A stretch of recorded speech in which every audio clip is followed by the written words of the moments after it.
All right, Chairman. Thank you. Good afternoon. The Board of Adjustment is now in session. My name is Anthony Robinson, and I will be chairing today's meeting. Attending today's virtual meeting are board members George Hitt, Mel DeSimone, and Joe Klitzing.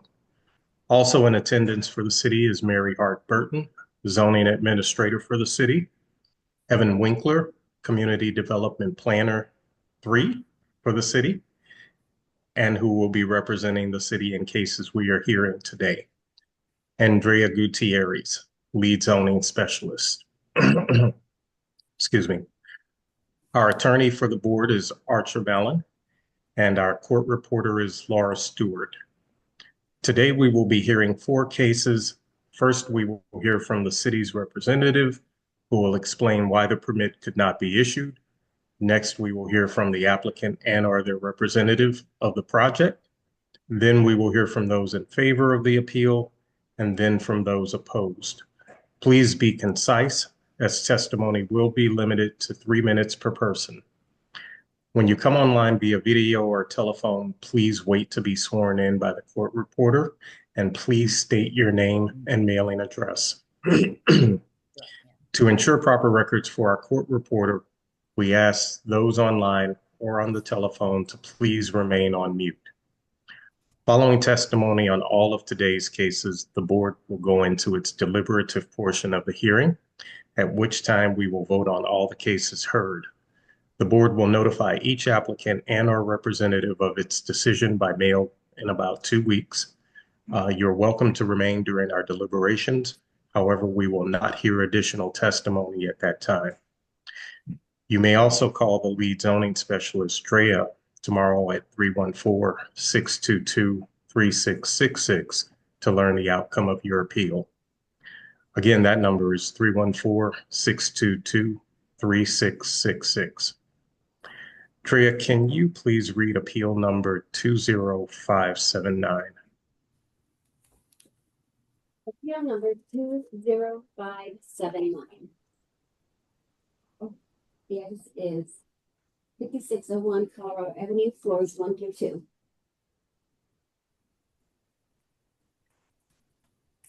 Do you swear or affirm that the testimony you're about to give will be the truth, the whole truth, and nothing but the truth? I do. Thank you. Good afternoon, board members. My name is Evan Winkler, Community Development Planner for the City of St. Louis, and I'll be representing the Building Commissioner. I'm here to present evidence of an appeal to expand an existing daycare to include the second floor at 5601 Colorado Avenue, floors 1 and 2. I'd like to present as evidence for this case photos and aerials of the said property, plans for the project, and a certified copy of the City of St. Louis zoning ordinance. The basis for denial of Passport to Learning Language Immersion Centers, LLC, concerning the building commissioner's refusal to issue an occupancy permit authorizing the petitioner to operate a licensed care facility child daycare at 5601 Colorado Avenue in city block number 2872.00 is as follows. The present zoning for this address is A, single family dwelling district. The intent of the applicable zoning provisions are to conserve the values of property throughout the city of St. Louis and protect the character and stability of residential, business, and industrial areas. It's also to regulate and restrict the location and use of buildings, structures, and land for trade, industry, residence, and other uses, and to regulate and restrict the intensity of such uses. The applicable zoning code provisions are as follows. Section 26.16.010, uses are prohibited. No structure or land shall be used for use other than those permitted in the district in which such premises are located, unless such use is permitted by other provisions of the zoning code. Also, section 26.20.020S, use regulations and conditional use summary, section 26.20.020 and or 26.20.025. Use regulations and conditional uses of the A single family dwelling district do not allow the appellant's proposal as stated above. Evidence of lawful nonconformity has not been presented. So in summary, the applicant is applying for an occupancy permit. They would like to expand their existing daycare, which is currently operating on the first floor per a variance appeal number 20457 with 8 conditions. And they would like to include the second floor This is located in the A district. Because daycares are not a permitted use in the A district, a use variance would be required to expand the current variance to a new variance. The City of St. Louis Planning and Urban Design Agency states that there's no adopted neighborhood plan covering this area.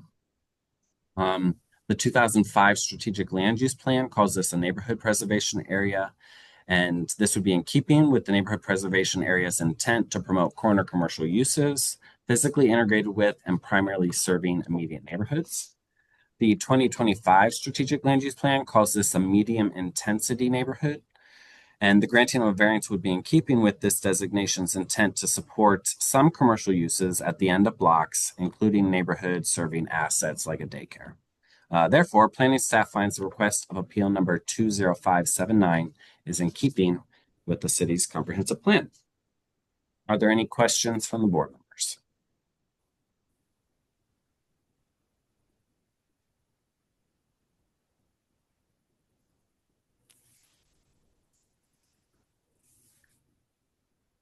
Okay, let's hear from the appellant.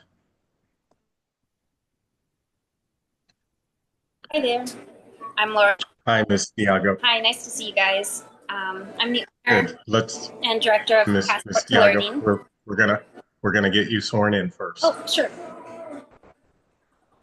Please raise your right hand. Do you swear or affirm that the testimony you're about to give will be the truth, the whole truth, and nothing but the truth? Yes, Okay, now state your name and mailing address for the record. my name is Laura Strabi-Tiago. My address is 5601 Colorado Avenue, also known as 902 Bates Street. Okay, go ahead with your testimony. Yeah, so I'm the owner and director of the childcare program located at the building. We are coming up on our second year, finishing our second year of business, and we are at full capacity for our first floor. We serve 15 children full time, but we also serve elementary age kids in our neighborhood with after school program. We are a specialized childcare program that we offer multilingual instruction. The primary language of communication in our program is French, and all of our children listen and participate in French language all day. And it's really cute to see them start to express themselves. We also have several Spanish speaking teachers on staff and sing and read books and do activities in Spanish as well. And we have 2 Portuguese speaking teachers as well. So we have just a multilingual curriculum that we are implementing. I am a PhD student at St. Louis University studying curriculum and instruction and specializing in language immersion curriculums. So I'm using research and continuing professional development to inform our practices at the daycare. So basically, we're just ready to take over the whole building. There's a unit upstairs that would allow us to expand our preschool program. Right now, our children are between the ages of 6 months and 3 years, but we'd like to have a space for our 3-year-olds and older to go upstairs and have their own preschool space. And it would also be a nice area that we could receive more children from area schools for after school language lessons. We have kids who come to learn Spanish and kids who come to learn French after school.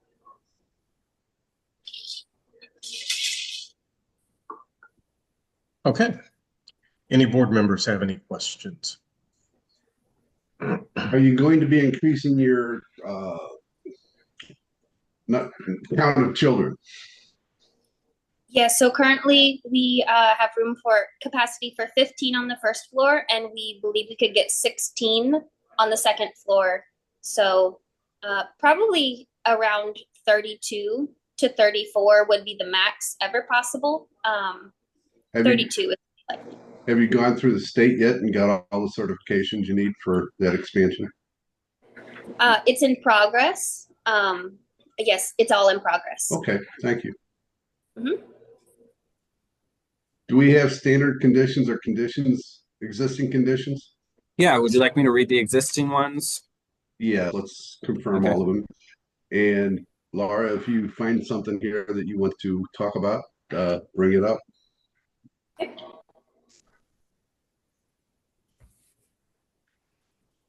All right. So the current existing conditions are that the petitioner shall comply with the limits placed by the state of Missouri on the number of children and the age of the children permitted at the daycare. Petitioner shall not operate the daycare until receiving approval from the state of Missouri. Condition number 2 is that the hours of operation shall be limited from 6 a.m. to 6 p.m. Monday to Friday per petitioner's testimony. Number 3 is that all children must be escorted to and from the premises by an adult. Number 4 is the petitioner must obtain the proper permits from the City of St. Louis Building Division for any proposed signage at this location. Number 5 is that the petitioner must comply with all of the City of St. Louis building and ADA codes prior to operation. Number 6, the petitioner must obtain and maintain a City of St. Louis business license prior to operation. Number 7, the petitioner shall provide a commercial dumpster and establish a trash removal contract through a private source for regular pickups and maintain the entire premises in a clean and orderly manner at all times. And then the final one is the petitioner shall provide a refuse container on the exterior of the premises for use by the customers and shall be emptied on a daily basis or more if needed. If another container is needed due to the level of business, it shall also be provided. Do you have any questions? Oh, Any issues, Laura, with those conditions? No, those are the same conditions we've already met. So yes, we've met all those. Okay. That's all I have. Any other board members have any questions? Okay, is there anyone here to testify in favor of this appeal?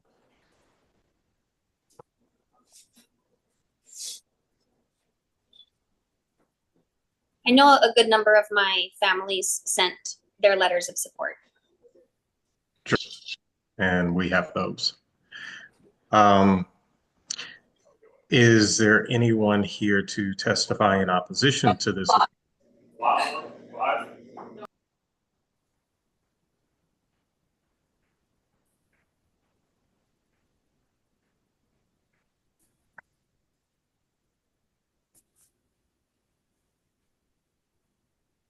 Okay, hearing none, I will read into the record exhibits. Certified copy of the zoning ordinance, appeal to the board, basis of denial, meeting notice letter, City Journal public notices, photographs, Sanborn maps, memo from Planning and Urban Design, letter of support from Maria Laurie and Brent Firebaugh, letter of support from Kristen Stekicki, sorry. Letter of support from Kelly Crow. Letter of support from Doctors Christopher and Mary Catherine Ray. Letter of support from, excuse me, Katie Shackelford and John Cowan. And letter of support from Paula and Yancine Anand. With that, I will consider this appeal having been heard. Drea, can you read appeal number 20580? Appeal number 20580, 2255 McNair Avenue. Do you swear or affirm that the testimony you're about to give will be the truth, the whole truth, and nothing but the truth? I do. Again, my name is Evan Winkler, Community Development Planner for the City of St. Louis, and I'll be representing the Building Commissioner. I'm here to present evidence of an appeal to operate outside storage of vehicles for an existing automobile sales business of new and used cars, no repair, no bodywork, and no detailing at 2255 McNair Avenue. I'd like to present as evidence for this case photos and aerials of the said property, plans for the project, and a certified copy of the City of St. Louis zoning ordinance. The basis for denial of Cartopia concerning the building commissioner's refusal to issue an occupancy permit authorizing the petitioner to operate storage outside at 2255 McNair Avenue in city block number 1386.00 is as follows. The present zoning for this address is C, multiple family dwelling district. The intent of the applicable zoning provisions are to conserve the values of property throughout the city of St. Louis and protect the character and stability of residential, business, and industrial areas. It's also to regulate and restrict the location and use of buildings, structures, and land for trade, industry, residence, and other uses, and to regulate and restrict the intensity of such uses. The applicable zoning code provisions are as follows. Section 26.16.010, uses prohibited. No structure or land shall be used for use other than those permitted in the district in which such premises are located, unless such use is permitted by other provisions of the zoning code. Evidence of lawful nonconformity has not been presented. In summary, the applicant is applying for an occupancy permit to operate outside storage of vehicles in the C district. And outside storage is not a permitted use in the C district. Therefore, a use variance is required prior to approval. The applicant currently operates a used auto sales business called Cartopia per a transfer of a variance, appeal number 9971, with 16 conditions at a location across the street from Shenandoah. And this address is 2111 Gravois Avenue. So this would be a car lot for their auto sales business at 2111 Gravois Ave. The City of St. Louis Planning and Urban Design Agency states that there's no adopted neighborhood plan covering this location. I should mention that this application and appeal is our first appeal after the adoption of the SLOOP. So I will only be referencing the 2025 Strategic Land Use Plan. And the 2025 Strategic Land Use Plan identifies this as a medium intensity neighborhood. This designation describes areas of the city where many residential uses and some neighborhood commercial uses are encouraged. Automobile-related uses, though, like the storage of automobiles, are explicitly discouraged by the Strategic Land Use Plan, and that the granting of variance would not be in keeping with the Strategic Land Use Plan. Therefore, planning staff finds the request of appeal number 20580 is not in keeping with the city's comprehensive plan. Are there any questions for me from the board?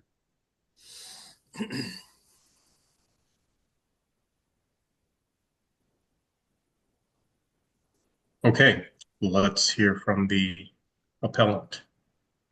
Mr. Sun, let's get you sworn in. Okay. Please raise your right hand. Do you swear or affirm that the testimony you're about to give will be the truth, the whole truth, and nothing but the truth? Yes. Thank you. Thank you. Okay, state your name and mailing address for the record. My name is Hebet Sun. And my mailing address is 314 Culver Place, St. Charles, Missouri 63303. My business address is 2111. I own Cartopia since 2017. I started out with 16 cars when I took over that car lot, and I always had my eyes on that abandoned lot next to me, 2255 McNair. So I was chasing that lot to rent it out. I didn't know the history behind it. It was a residential or not. I never did my research. So all of a sudden last year, I received an email saying, hey, we're going to sell the lot. Will you be interested? And I jumped on it and bought the lot without not knowing I can go to, I have to change the zoning. Anyhow, and it looks like it was used for a car lot back in time. Still there, asphalt and lightning, it's lights and fence and gate. So I purchased it so I can expand my business, so I can make it like a showroom. I can point out the Hodak's car lot, Hodak's restaurant, extra parking lot on the side. So I thought I would have make like that. So I'm not gonna look like making like the junkyard. It's gonna be like a showroom, and that was my whole idea. So I was I was willing to do anything that improved the neighborhood, and it doesn't look like Like right now, there's a lot of. yeah, trespassing. it's a abandoned lot right now. It's all trespassing, all trash. We go sometimes clean them up, and I'm kind of a little anal to be perfect. I try to make it all clean and park my cars right. I don't park my cars outside or on the street or anywhere. So that was the whole idea. I need your support if I can get a permit or parking permit or change in zoning. It's all that I'm applying for it. So I can grow my business. I can park more cars because I have a limited parking space, and I'm kind of growing. I have a bunch of cars that I don't have a space. So I don't want to look like a junkie dealer, park a lot of cars outside on the street, on the side of the dealership, which is they do the other side on down the gravelways. I don't want to look like them. I just want to keep it clean. So, a little respect for the buyers that they can feel comfortable buying cars. Used cars business is a little tricky because it's a used car. Everything be perfect or anything can go wrong trying to make it perfect.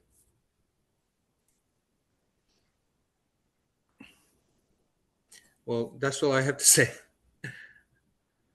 Okay, thank you, Mr. Sun. Any board You're members have any questions?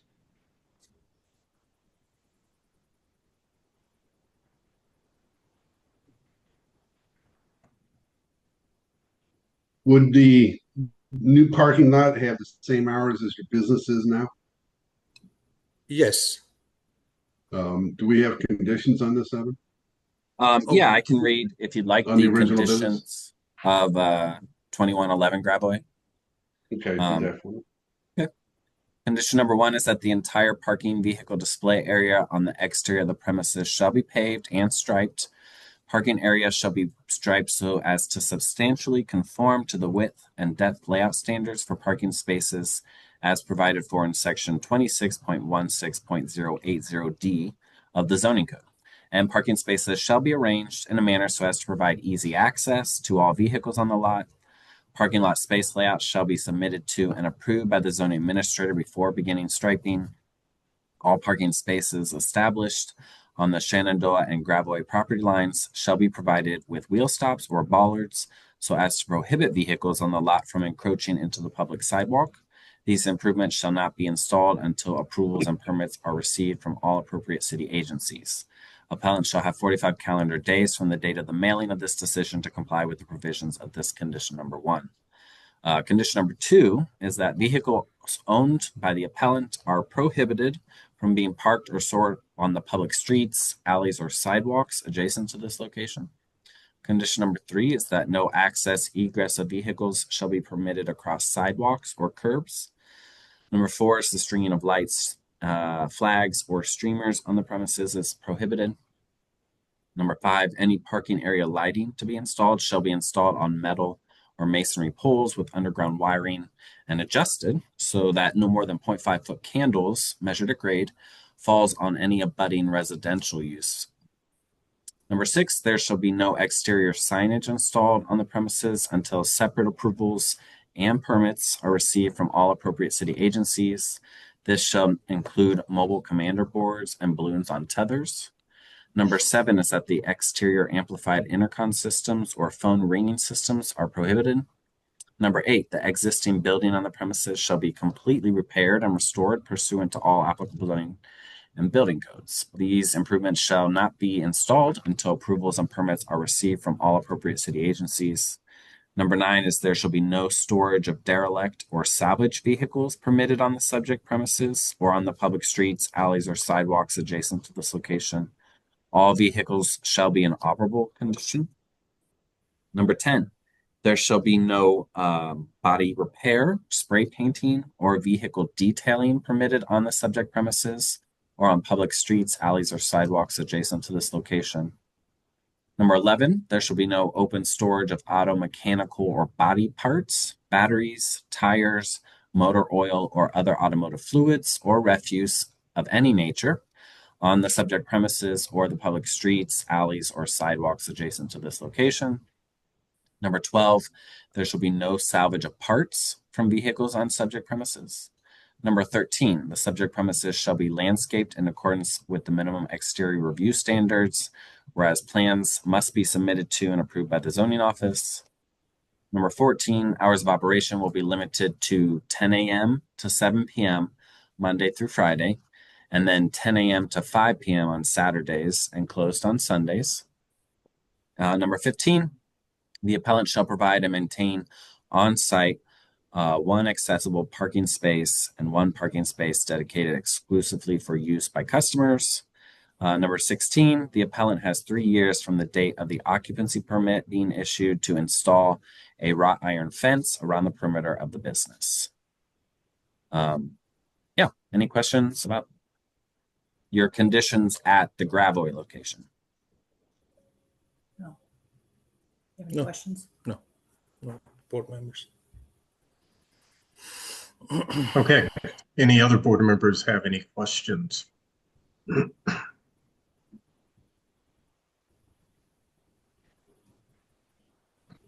All right, is there anyone here to testify in favor of this appeal?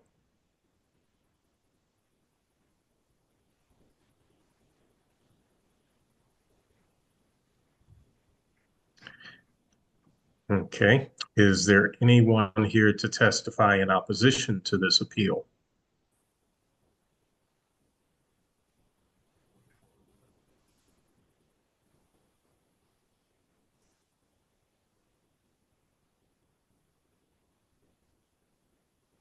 Okay, hearing none, I will read into the record exhibits. Certified copy of the zoning ordinance, appeal to the board, basis of denial, meeting notice letter, city journal public notices, photographs, Sanborn maps, memo from planning and urban design, letter of opposition from Alex Winters, letter of opposition from Paul Sableman, president of McKinley Heights Neighborhood Association. And with that, I will consider this appeal having been heard. Drea, can you read appeal number 11938? Appeal number 11938, 4675 Natural Bridge Avenue. Do you swear or affirm that the testimony you're about to give will be the truth, the whole truth, and nothing but the truth? I do. Thank you. Again, good afternoon, board members. My name is Evan Winkler, Community Development Planner for the City of St. Louis, and I'll be representing the Building Commissioner. I'm here to present evidence of an appeal to construct a commercial building per plans at 4675 Natural Bridge Avenue. I'd like to present as evidence for this case photos and aerials of the said property, plans for the project, and a certified copy of the City of St. Louis zoning ordinance. The basis for denial of Blackline Design and Construction, LLC, care of Mark Groenda, concerning the building commissioner's refusal to issue a building permit authorizing the petitioner to construct a commercial building per plans at 4675 Natural Bridge Avenue in city block number 4408.00 is as follows. The present zoning for this address is Zone A, Single Family Dwelling District, and F, Neighborhood Commercial District. The intent of the applicable zoning provisions are to fix reasonable standards to which buildings and structures shall conform. The applicable zoning code provisions are section 26.20.020 and or section 26.20.025.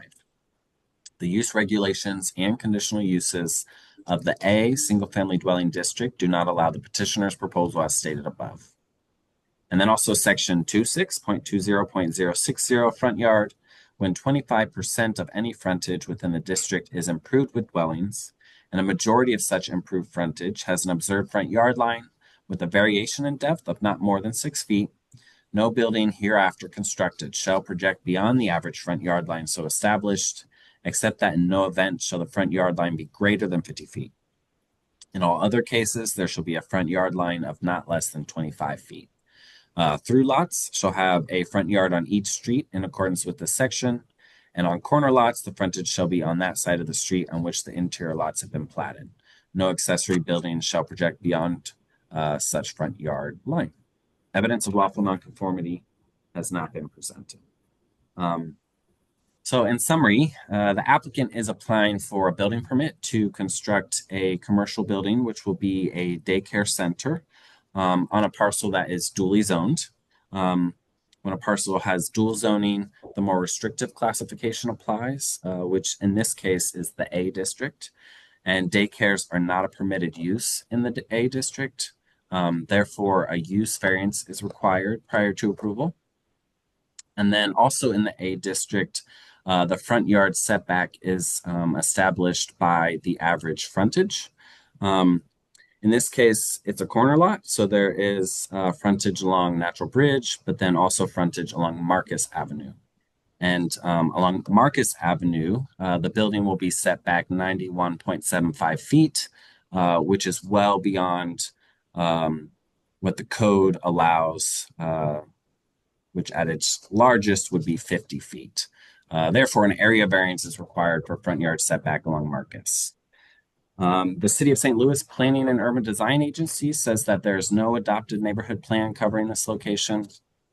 The 2005 Strategic Land Use Plan calls this a neighborhood commercial area, and that the granting of a variance is in keeping with the intent to promote and develop new commercial uses that serve the adjacent neighborhood. And then the 2025 Strategic Land Use Plan calls this a medium intensity corridor. And this would be in keeping with the designation's intent to encourage many types of commercial activities and community serving institutions. Therefore, the planning staff finds request appeal number 11938 is in keeping with the city's comprehensive plan. Are there any questions from the board?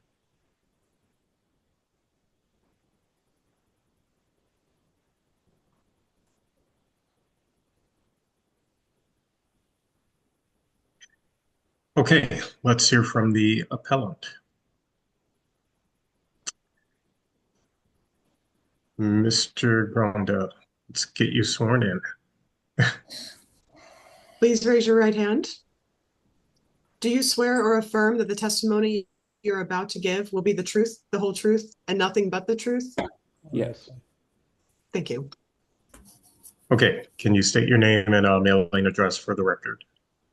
My name is Mark Groenda, and my mailing address is 14 Thorndale, Richmond Heights, Missouri, 63117. Okay, go ahead with your testimony. So I think, you know, the appeal is based around, I don't want to recap a lot of it, but essentially want to build an early childhood center. The owner, who's actually here today, Rochelle B., she's worked very hard to get this lot, and she's already got an existing center that is very well regarded, very, very well run. So what we're looking to do is, number one, get permission to build a daycare. And then the second issue is the setback off of Marcus Avenue. And, you know, the reason that the building is set back further from Marcus than it is from Natural Bridge is to allow for parking and for drop off. You know, looking at potential traffic issues and giving, you know, proper respect to the neighborhood, the drop off on the Marcus Avenue side makes a lot more sense than trying to have a drop off on Natural Bridge. So that's why we located it on that side of the building. And you know, we did we initially considered putting parking along Natural Bridge as well, but you know, our view from a design standpoint is that where this building's sited, it's obviously a very urban site, and instead of having, you know, the typical building surrounded by parking, the view from Natural Bridge would be much better to have the building pushed out to the street side, so you actually get a view of the building down the street, not more parking. But unfortunately, on the Marcus Avenue side, to get a drop off to work, we needed to push the building back on that side to allow for the drop off and some parking. And I think that's what I have to offer, and obviously super happy to answer any questions. Okay, any board members have any questions?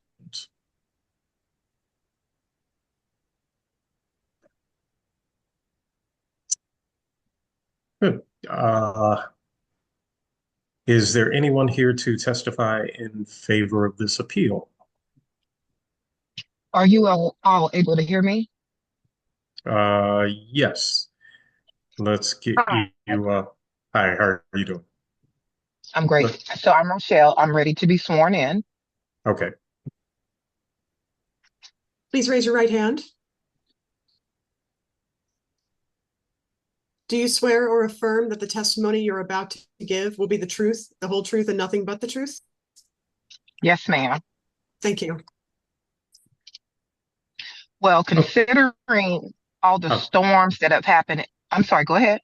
I'm sorry. We need your full name and mailing address for the record. Okay. It's Rochelle B. The address is 4153 Enright Avenue, 63108. Okay. Now you Okay. can tell us about the storm.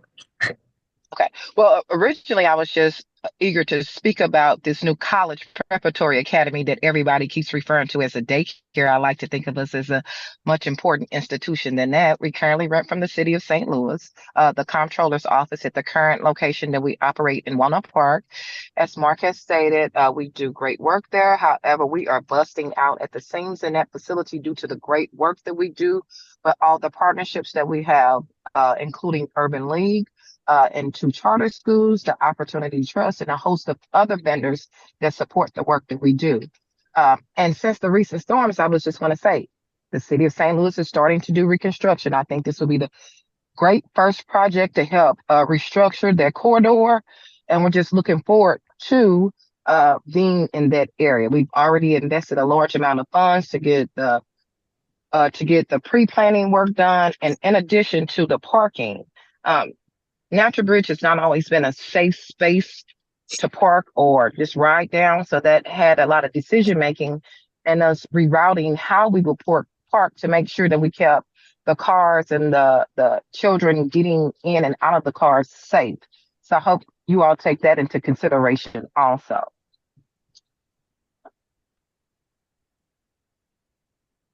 Okay. In addition, North St. Louis has been left for a very long time. I think it's great that we start reinvesting in development in this area.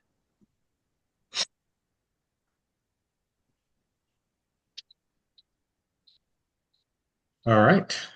Any board members have any questions for Ms. B?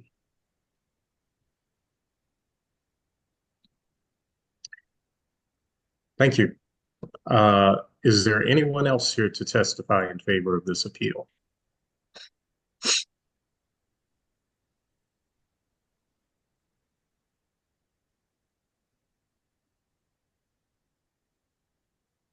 Okay.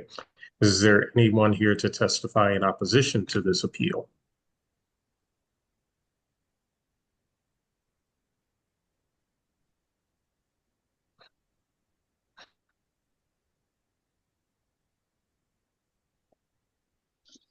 Okay, hearing none, I will read into the record exhibits. Certified copy of the zoning ordinance, appeal to the board, basis of denial, meeting notice letter, City Journal public notices, photographs, Sanborn maps, memo from Planning and Urban Design, and a letter of support from Alderwoman Laura Keys. And with that, I will consider this appeal having been heard. Thank you. Drea, can you read appeal number 11841?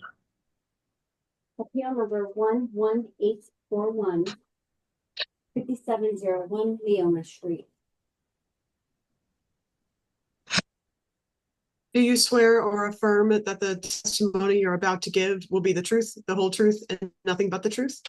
I do. My name is Evan Winkler, Community Development Planner for the City of St. Louis, and I'll be representing the Building Commissioner. I'm here to present evidence of an appeal to amend the variance to complete interior and exterior alterations per plans for a cafe at 5701 Leona Street. I'd like to present as evidence for this case photos and aerials of the said property, plans for the project, and a certified copy of the City of St. Louis zoning ordinance.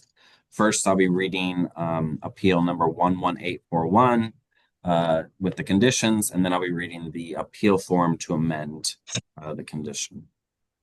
On May 22nd, 2024, the Board of Adjustment of the City of St. Louis met to hear appeal number 11841 pursuant to section 26.4.040 of the zoning code concerning the building commissioner's determination that it would violate the zoning code to complete interior and exterior alterations per plans for a cafe at 5701 Leona Street. The conclusion of law and order. Petitioner has appealed the building commissioner's refusal to issue a building permit, which would authorize her to complete internal and exterior operations to remodel the building located at 5701 Leona Street into a cafe. The porch project is not compliant with sections 26.20.020 and 26.20.025 of the zoning code, in that a cafe is neither a use by right or conditionally permitted use in Zone A. Therefore, a use variance is needed prior to approval. An applicant for a variance must prove, number one, relief is necessary because the unique character of the property rather than for personal considerations.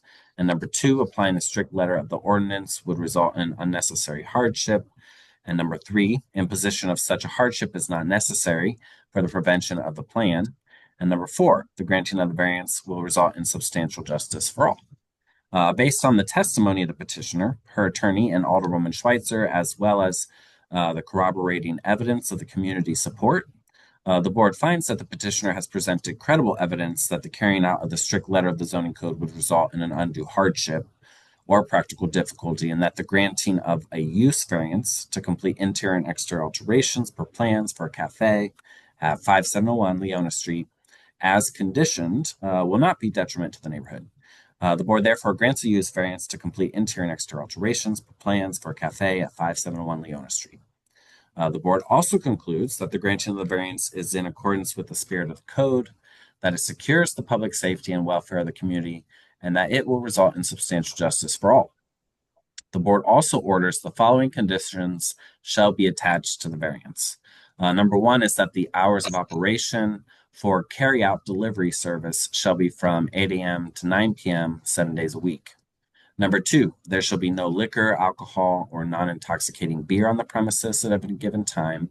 Number three, the petitioner shall provide at least one refuse container on the exterior of the premises for use by customers. If another container is needed due to the level of use, it shall also be provided. Number four, the petitioner shall empty said refuse container on a daily basis or more, frequently if needed, in order to minimize refuse being strewn into the adjoining neighborhood. Number five, the petitioner shall police the exterior of the premises twice daily for trash, or more frequently if necessary.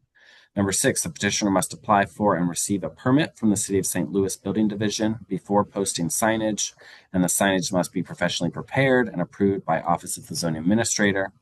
Number seven, no merchandise shall be sold on the exterior of the premises. Number eight, there shall be no cooking on the exterior of the premises.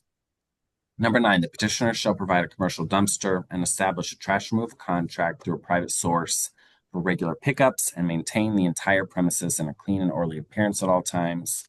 Number 10, the facility shall not have cord or rope type LED lighting surrounding or framing windows and doors. And number 11, premises shall not be issued a public nuisance notice pursuant to Ordinance 68535 or its successor ordinances. The above motion was made by Board Member Parsley, and it was seconded by Chairman Klitzing and was passed by unanimous vote of the board. All right, now I will read the appeal form. Appeal for an amendment to a variance comes now Mary Badra and says that on May the 22nd, 2024, a variance with conditions was issued that authorized the appellant to complete interior and exterior alterations per plans for a cafe at 5701 Leona Street, St. Louis, Missouri, 63116. The appellant herewith files an appeal with the building commissioner to amend the conditions of the variance, specifically the following conditions. Condition number one, the hours of operation for the carry out delivery service shall be from 8 a.m. to 9 p.m. 7 days a week. There's an asterisk that they would like to include interior and exterior seating. My $200 appeal fee is attached. I understand this fee is non-refundable. This 20th day of February 2025, signed by the appellant, Mary Badra. The relationship of the appellant to the appeal is the owner. The City of St. Louis Planning and Urban Design Agency states that a neighborhood plan has not been adopted for this area. The 2020-25 Strategic Land Use Plan calls this a medium intensity neighborhood, and medium intensity neighborhoods should be primarily residential with a mix of commercial and retail uses that primarily serve the surrounding neighborhood. Thus, the approval of the amendment to the variance would be in keeping with this designation's intent. Therefore, planning staff finds the request of the amendment to appeal number 11841 is in keeping with the city's comprehensive plan. So in summary, the appellant was granted a variance to operate a cafe, which was tied to their building permit. And now they would like to amend their condition number 1, which is the hours of operation for the carryout service and delivery service. And they would also like to include interior and exterior seating as part of their variance. Are there any questions from the board?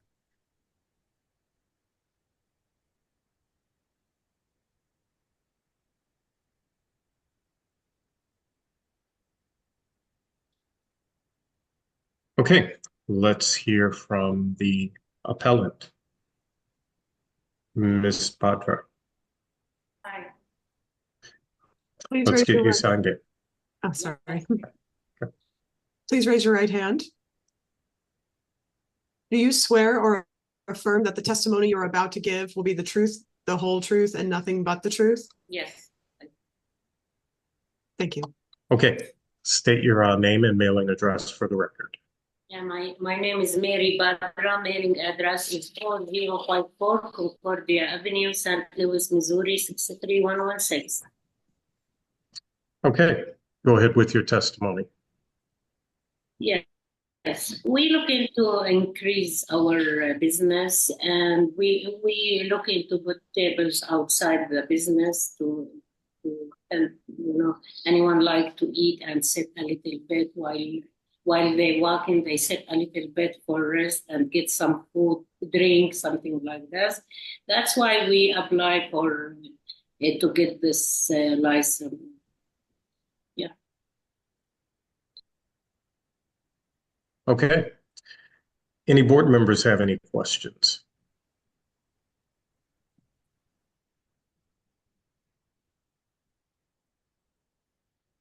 I have a question, if that's all right, Chairman. I just want to make Yes.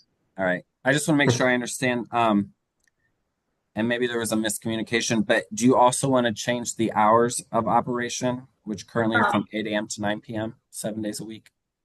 Will stay same. Our time of operation will from 7 till 9 now. 7 a.m. to 9. Okay. Thank you.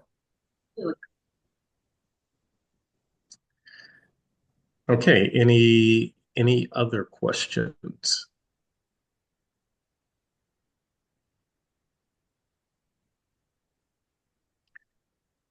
Okay, is there anyone here to testify in favor of this appeal?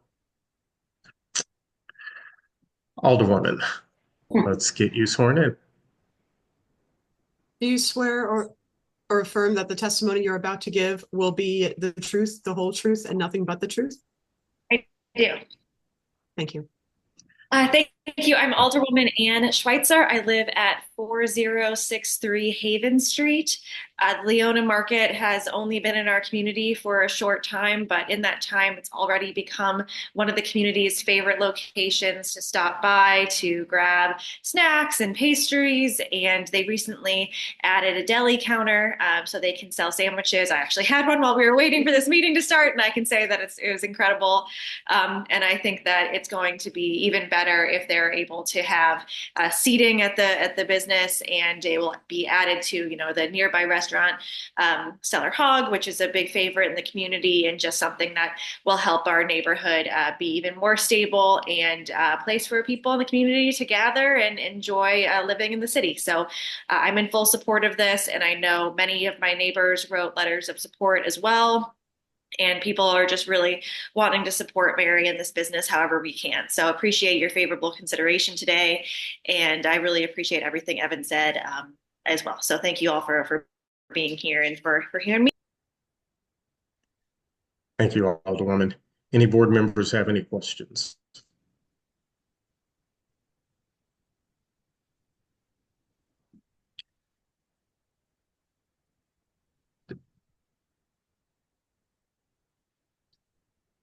Okay.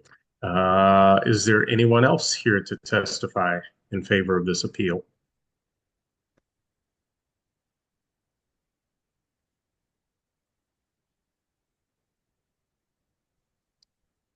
Okay.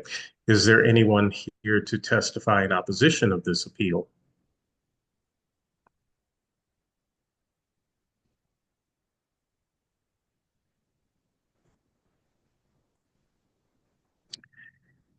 Hearing none, I will read into the record exhibits. Certified copy of the zoning ordinance, appeal to the board to amend variance, copy of the proceedings with conditions, meeting notice letter, City Journal public notices, photographs, Sanborn maps, a memo from Planning and Urban Design, a letter of support from Alderwoman Ann Schweitzer, and 12 letters of support submitted by Abby Richter, Holly Hill Special Business District Infrastructure Committee member. And with that, I will consider this appeal having been heard. And that concludes our testimonial portion of this hearing. We will now go into our deliberations. Chairman, can I have a 5-minute break? Yes, Thank 5-minute recess. May I ask Be a back at- question? Sure, off the record, yes. I was just wondering what happened to Appeal 11859. Did I miss that? Chairman, would you like me to explain? Yes. I think I was on time. You were. Yeah. Sorry, Ms. Brown. So we only had 4 board members that were able to join us today. And one of the board members is the appellant. And so he would have to recuse himself from deliberating or joining the vote. So Okay. that means we don't have a quorum. So we're going to have to reschedule this to a later date. Okay, and that will be posted in the neighborhood when that is rescheduled? Correct. All right, thank you for that. All right. Thanks, Evan. 5 minutes, right? Yeah. Laura, Thank you. actually, you don't have to stay for deliberations. Oh, no. Yeah. I'm sorry, Laura. You're This free was to a go. short one. Sorry. I did last time, so Well, thank Okay. you. But thank you.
Joe, are you back?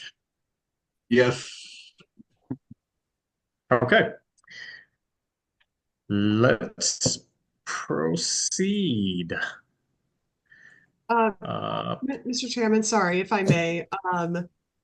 So just so I'm clear, you don't need me for deliberations or anything after testimony? No, that is correct. Okay, thank you very much. You all have a wonderful afternoon. All right, you too. Thank you. Appeal number 20579, 5601 Colorado Avenue. Which is the daycare. This is the ones expanding to the second floor.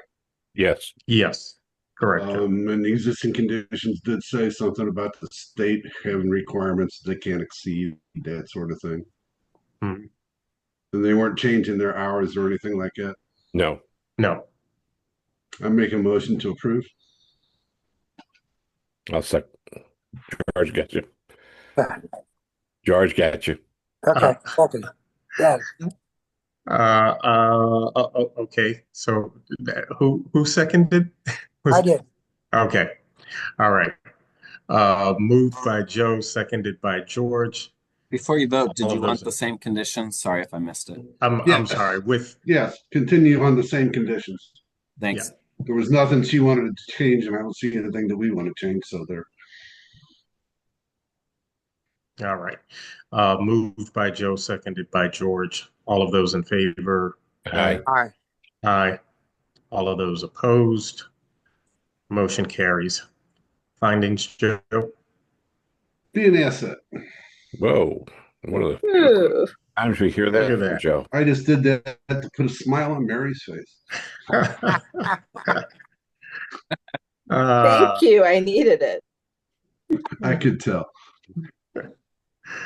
Appeal number 20580, 2255 McNair. I read some of the two letters that he had for opposition, and it was about the cars being on the streets and that nature there. I'm just thinking that first off, I look at it's right there at a commercial, zone where gravel is and all that. And I think possibly having that space there may alleviate some of the problems that were noted in those letters, because they have places to put those cars. If in fact those things were true, then he would have a place to put the cars. So that's just my take on stuff. Anybody else? Similar take. I agree. So I would make a motion to approve with the conditions that exist now, and that not be issued a nuisance notice, and we have all those conditions in there already. Evan?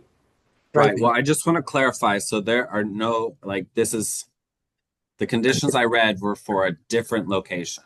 But if you would like the same conditions at their other location, which is across the street, we can apply this to this one.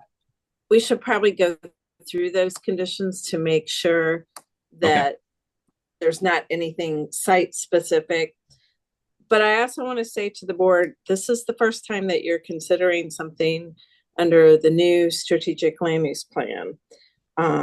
So I wanted to make sure that the board understood that the Planning and Urban Design Agency is not recommending this variance. So what you're doing is recommending something against the newly adopted land use plan.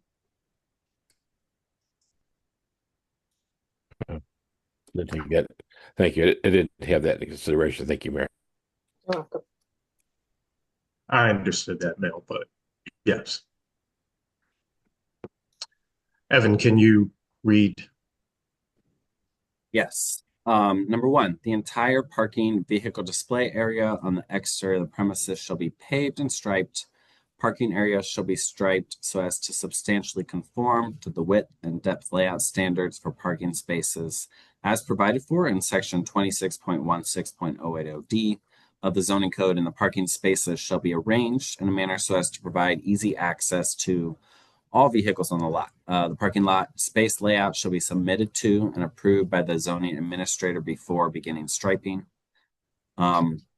All parking spaces established on Shenandoah and Gravois property lines shall be provided with wheel stops or bollards so as to prohibit vehicles on the lot from encroaching into the public sidewalk. These improvements shall not be installed until approvals and permits are received from all appropriate city agencies. The appellant shall have 45 calendar days from the date of the mailing of this decision to comply with the provisions of condition number 1.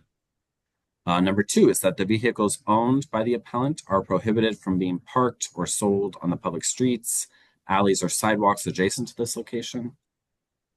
Number 3, no access egress of vehicles shall be permitted across sidewalks or curbs. Number 4, the stringing of lights, flags, or streamers on the premises is prohibited. Number 5, any parking area lighting to be installed shall be installed on metal or masonry poles with underground wiring and adjusted so that no more than 0.5 foot candles measured at grade falls on any abutting residential premise. Number 6, there shall be no exterior signage installed until separate approvals and permits are received from all appropriate city agencies. This shall include mobile commander boards and balloons on tethers. Number 7, exterior amplified intercom systems or phone ringing systems are prohibited. Number 8, the existing building on the premises shall be completely repaired and restored pursuant to all applicable zoning and building codes. These improvements shall not be installed until approvals and permits are received from all appropriate city agencies. Number 9, there shall be no storage of derelict or salvage vehicles permitted on the subject premises or on public streets, alleys, or sidewalks adjacent to this location. All vehicles shall be in operable condition. Number 10, there shall be no body repair, spray painting, or vehicle detailing permitted on the subject premises or on public streets, alleys, or sidewalks adjacent to this location. Number 11, there shall be no open storage of automechanical or body parts, batteries, tires, motor oil, or other automotive fluids or refuse of any nature on subject premises or on public streets, alleys, or sidewalks adjacent to this location. Number 12, there shall be no salvage of parts from vehicles on subject premises. Number 13, subject premises shall be landscaped in accordance with the minimum exterior review standards, whereas plans must be submitted to and approved by the zoning office. Number 14, hours of operation are limited to 10 a.m. to 7 p.m., Monday through Friday, 10 a.m. to 5 p.m. Saturdays, and closed on Sunday.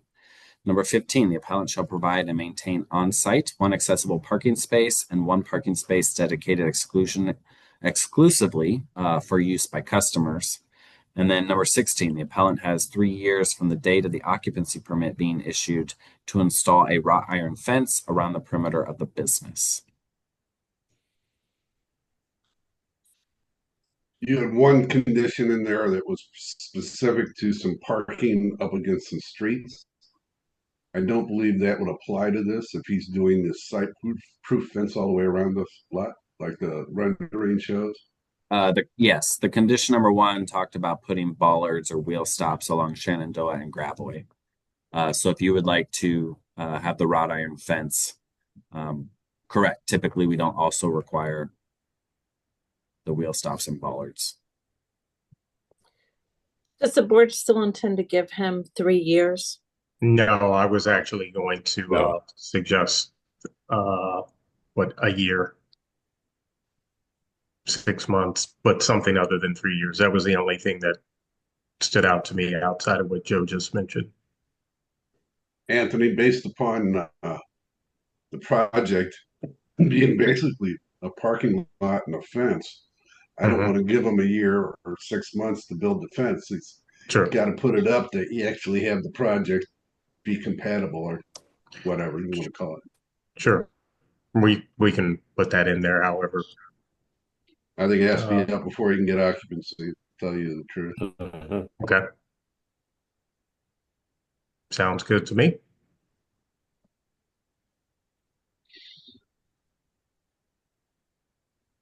And can somebody tell me what was the hardship or the practical difficulty for granting the variance? He bought the ground. I think under the law, that's probably not a hardship or a practical difficulty, but Archer can answer that better than me. That was a quip on my part, Mary. I think the hardship would be that he owns a business currently, is having an issue with expansion and being unable to, and clearly those who have wrote in opposition really have expressed why he should expand. And so that's my take on it. Yeah, the opposition says that he has cars on the street and stuff where this may alleviate that problem. Right. And if you look at that on Google Earth and everything, it's not in the middle of a residential neighborhood. It's right there on Shenandoah and Gravois. And across the street, right across from him, is a commercial building with a street level drive-in door.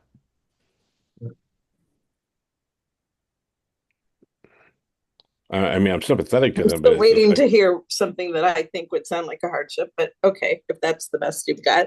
Who seconded the motion? he's unable to, I guess, unable to maintain his inventory with the space that he has. Was that a hardship?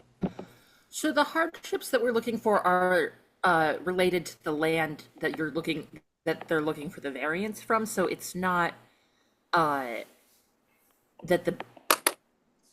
I guess you could say, if the board feels this way, that the character of the land is that it's near his business. I mean, the same business is right across. What he's trying to do across the street, trying to do here is exactly the same thing he's got across the street. So it's like they can't do it. It's right across the street. You look at his business now.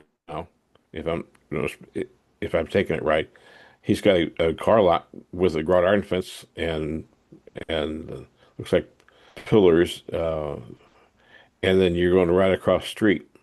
Same thing. You go a little bit further out, and you have a gray building that's a commercial building, and then the intersection. We could discuss So I this don't know. further in a closed session. I think we're getting to the point where it would be legal advice appropriate for a closed session if the board would like more input on that. Okay, then I will defer that to. So what I have to do, table it at this point? I believe we have a closed session on the agenda, so I think you could move for one now. Let me check. I would like to see him go back to personally, I'd like to go back to the neighborhood and see if they can resolve all these issues, because I think if he talks to the neighborhood and the alderperson, they could probably resolve all these issues before he ever got started. And it's not going to keep his business from going right now. So how about if I just do that? That's allowed. I also checked the agenda, and you do have a closed session on there. So if you want to do that, you could. It's up to you. I would rather him go back and see if he can resolve with the community, because like I said, when you look at the pictures, I think it's a perfect fit for what's there, but I think he needs to get the community questions resolved and the alderperson on board before we move any further.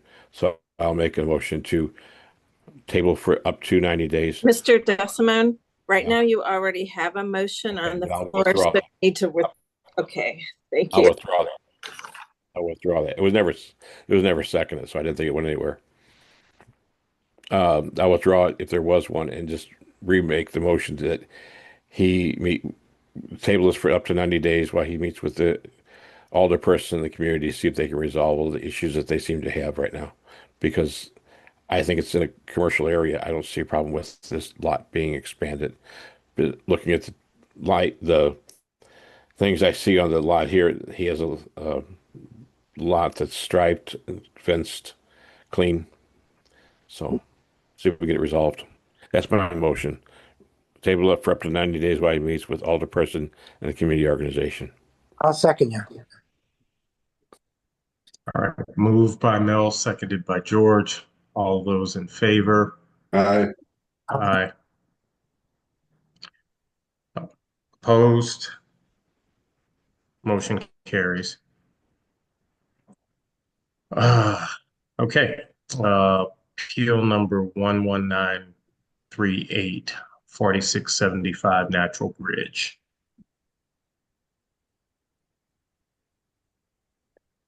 Keeping with that, and the corner. Pam keeping the setback. Okay. I understand setback.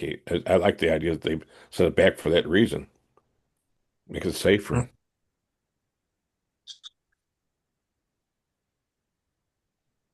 Makes sense. When you look at the drawings, they've got parking there. They don't have to worry about kids, being near the street. Mhm. All right, I'll make the motion to approve.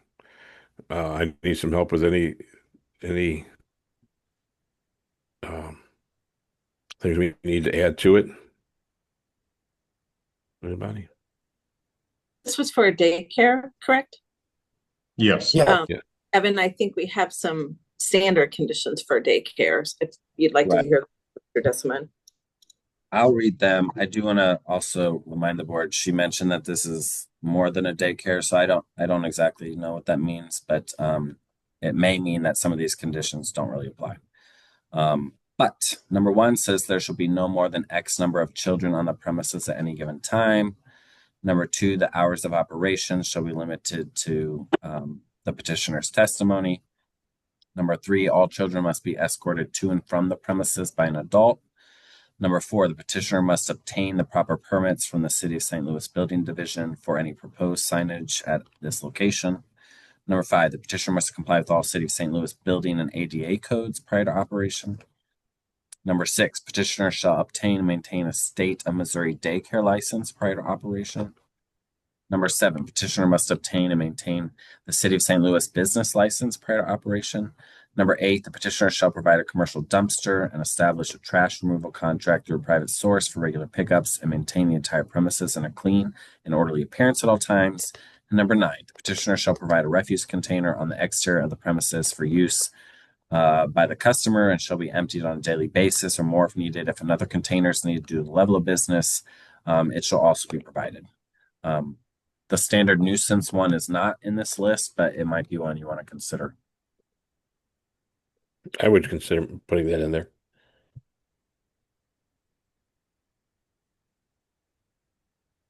So since they didn't they didn't testify how many children are the hours of operation? No, but they're just trying to. We didn't get to that because it was just more of a construction of a building. I think we didn't ask. Okay. So we'll leave those off, but add nuisance. Mm-hmm. I would say something in there, Evan, on the condition here that they need to match whatever the state will allow them to have. I don't know how to phrase that, but you get the gist. Okay. They're limited by the state, not by us. Mr. Kutz, I think that will be covered in that condition that requires them to get a state license, because if they don't meet the state requirements, they're not going to give them a license. Right, but I think the condition I'm discussing here was slightly different than that, I guess. At least that's what I was thinking anyway. So the state does put a limit on how many children they can have. Correct. And I think that's what this condition needs to limit it to, is whatever the state will allow them to have, because we don't set that number. Right, we can't, there's no way we can tell them the number now. The state is the one who Ms. provides. Dixon, we can't take any testimony from you in the deliberations. All I'm asking is that they allow us to, or let us know how many people the state will allow them to have and what age brackets they're in. That's typically what we list when we get the condition with the number.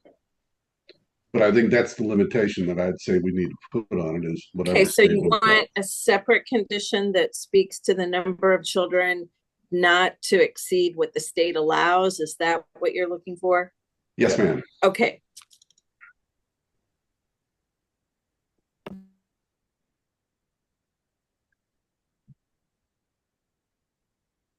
So was moved by Joe. Joe.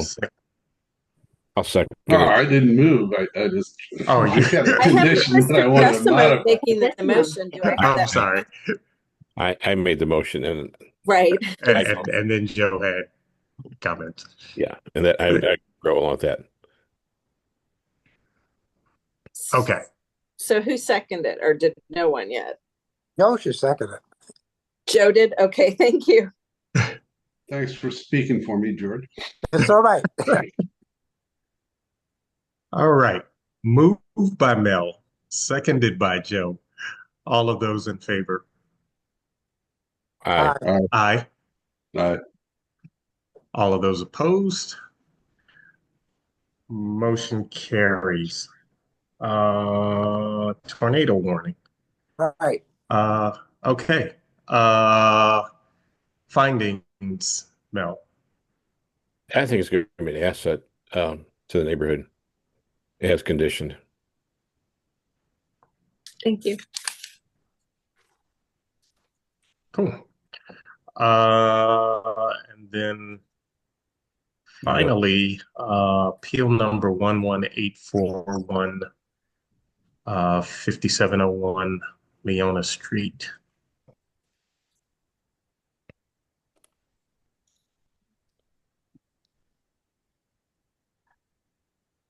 I don't have a problem with that. I mean, the neighborhood's behind it. The older person's behind it. I looked at the letters that were sent. They're all from people with addresses right around there. So it's not like sometimes you see those things where you get letters and petitions and nobody's from the neighborhood or anything like that. So I think everybody there is. So I would make the motion to approve. The only thing I want is, since she's going to have outside seating, and I don't know if the conditions, Evan, you got to tell me, does she have a condition already for dumpster on the outside? Or not a dumpster, but a trash can? She does. Okay. It says petitioner shall police the exterior premises twice daily for trash, and then also, let's see, shall provide at least one refuse container on the exterior of the premises for use by customers. And if another one's needed due to the level, she'll provide another one. And she's required to empty it at least once daily or more if needed. Yeah, that's my motion then as conditioned. So Mr. Decimo, you want all of the conditions from the original variant on there with the modified one. And then that's it. Okay. I just want to make sure if they're going to have outside seating where somebody's going to go out there and need a sandwich, that they have a refuge container out on there so they have someplace to throw the paper away, their tray. That's all. Otherwise, they'll leave everything on the table. It'll blow away. And it'll be all over the neighborhood. So that's my conditions. That's my motion with the condition. I'll second you. Okay. Moved by Mel, seconded by George. All of those in favor? Aye. Aye. Aye. Aye. It will not be a detriment as conditioned, Mary. Thank you. All right. That concludes deliberations. Meeting minutes. Who's handling those today? I make a motion to approve. I don't have in front of me on what the date it was. It was the 21st of May. Okay, I approved minutes for the 21st of May. I'll still second you. Thank you. All right. Moved by Joe, seconded by George. All those in favor? Aye. Aye. Motion carries. New business. What else do we? Closed session. Closed session. Do we need Here. a closed session? Did you say we had a closed session today, Mary, or not? No, I said, do we need a closed session? We always have it on the agenda in case we need one, but I thought we resolved our earlier issue where we may have needed one by tabling the decision. Okay. for what I have to report to the board, I do not need a closed session. Okay. So we're clear. I don't have anything else that So would. thanks. Couple of things. First thing, thanks to everyone who got back to Evan while I was out so that we could get these small group meetings with the consulting team rescheduled. So those will be happening next Monday and Tuesday. Just to kind of give everyone a little bit of an update on Miss Soul. After a couple of conversations, Miss Soul has decided that she would be interested in staying on the board as perhaps an alternate. She doesn't feel like she can do it full time because she just has a lot of going on right now. I did want to let everybody know that when you come to the meetings, the small group meetings next week, we have a little card we're going to pass around for Miss Soul to send to her because while I know that everyone who's impacted, it's been bad, I feel like it's been particularly bad for her. So just to let you know that. Second thing is, this is more for Archer, but I kind of wanted the board to understand why it would be important. Archer, the staff and I would like for you, we think that we may have asked about this a long time ago, and then we sort of put it to the side and didn't think about it. But in respect to what's happened today because of the shortages and how we had to not hear appeal number 11859, what the staff and I are wondering is, could you please look into if the board is just going to dismiss something and not take into account any additional evidence or testimony?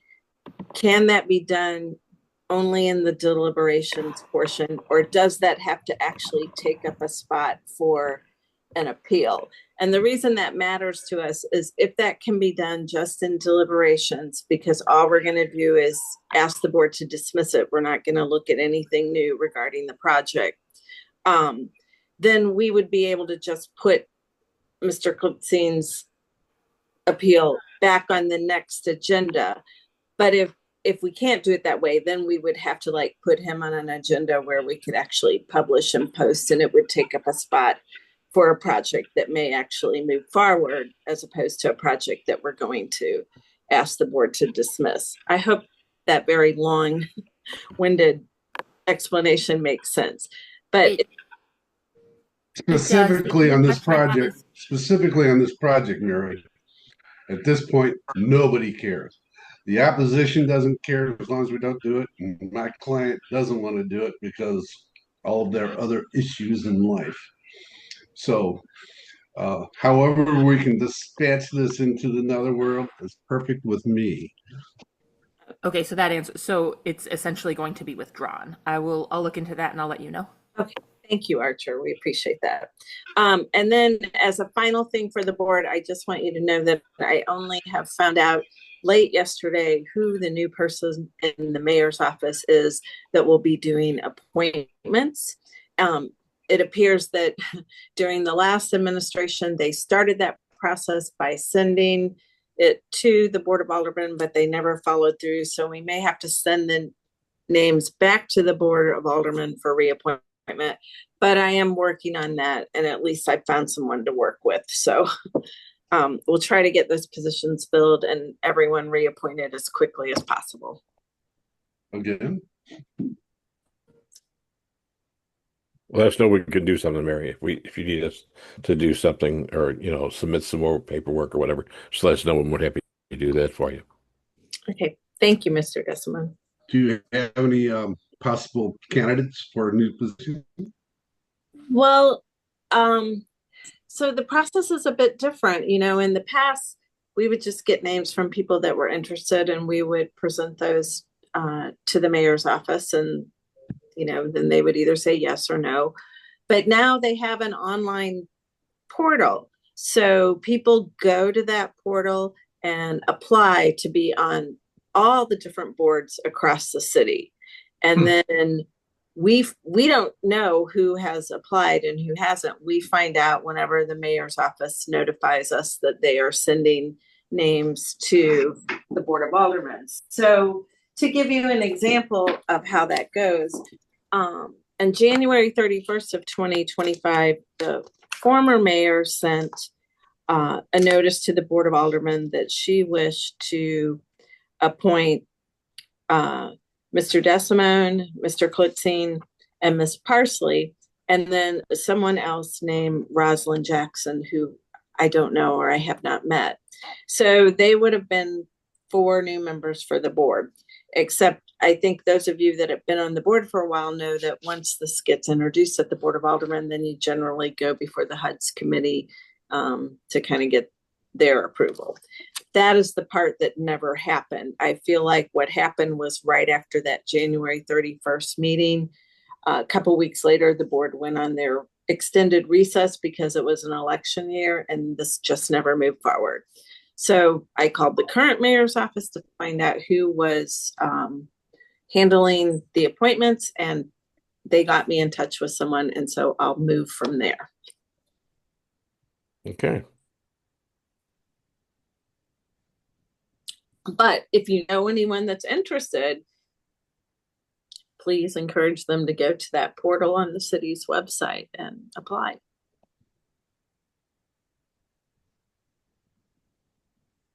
Okay. Other than that, I have nothing new for you, and we don't have a meeting next week, so I guess we'll see you on the 18th. Well, I'll see you Monday or except Tuesday. See you on the 9th and the 10th. Can I mention something? Hello? Oh, yes. Yeah. Okay. My wife and I were affected by the tornado, by the way. We lost half of our house. Oh. And the reason why you see with the blue wall behind me, we're sitting in a hotel.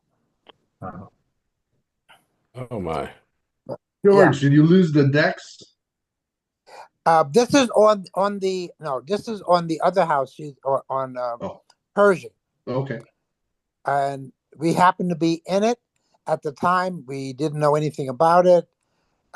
Jumped into the bathroom, and all the upstairs doors closed, and we walked on out, opened the door, and we saw daylight in her dressing room.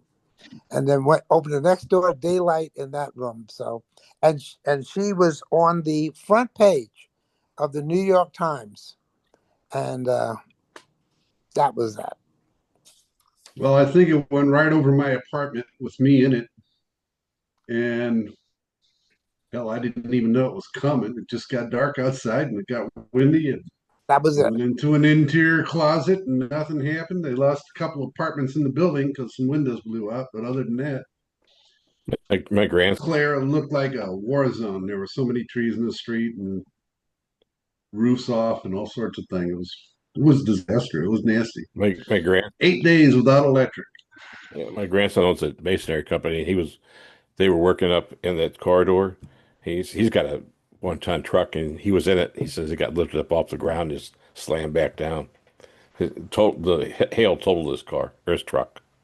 Took me almost 2 hours to go from Clara to I guess Kings Highway. Yep. Everything was down. It was just traffic. It was just terrible. Trees in the street. Yep. No lights anywhere.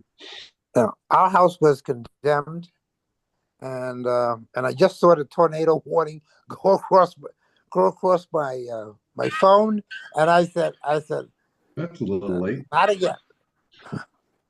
Well, I just got a notice that there was a tornado watch right now. Yeah. That's the one I got. Yeah. And we're supposed to all be in the bathroom in the tub. So, up until 3:30. So I have nothing else, Mary. It would be nice to have a Wednesday off. That a motion to adjourn? So hard lately. Make a message. I'll make an whatever to adjourn. Motion to adjourn. Yeah. Thanks, Jeff. Will anybody second me, or does everybody want to stay here? I'll second. Motion to adjourn, moved by Joe, seconded by George. All those in favor? Aye. Aye. Aye. See you guys next See you week. guys in 2 weeks. Okay. No, I'll see you Monday. Or I'll see you guys. See you Monday and I'll see some Tuesday. of you on Tuesday. All right. Bye, guys. Bye. See you. Bye. Guys.